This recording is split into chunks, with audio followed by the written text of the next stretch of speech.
September 5 ദേശീയ അധ്യാപക ദിനം. ഇന്ത്യയുടെ ആദ്യത്തെ ഉപരാഷ്ട്രപതിയും രണ്ടാമത്തെ രാഷ്ട്രപതിയുമായ ഡോക്ടർ എസ് രാധാകൃഷ്ണന്റെ ജന്മദിനമാണ് ഇന്ത്യയിൽ അധ്യാപക ദിനമായി ആചരിക്കുന്നത്. മികച്ച അധ്യാപകനും തത്വചിന്തകനുമായിരുന്ന അദ്ദേഹം വിജ്ഞാന മേഖലയിൽ നൽകിയ സംഭാവനകൾ മുൻനിർത്തിയാണ് അദ്ദേഹത്തിൻ്റെ സ്മരണയ്ക്കായി സെപ്റ്റംബർ 5 അധ്യാപക ദിനമായി പ്രഖ്യാപിച്ചത്.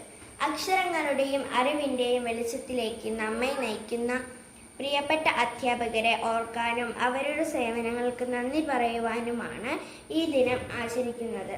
വിദ്യാർത്ഥികളുടെ കഴിവുകളെ പ്രോത്സാഹിപ്പിച്ചുകൊണ്ട് തെറ്റുകളെ തിരുത്തിക്കൊണ്ട് ലക്ഷ്യബോധമുള്ള ഒരു തലമുറയെ വളർത്തിയെടുക്കുക എന്ന ഏറ്റവും പ്രധാനമായ ഒരു കർത്തവ്യം നിർവഹിക്കുന്നവരാണ് അധ്യാപകർ.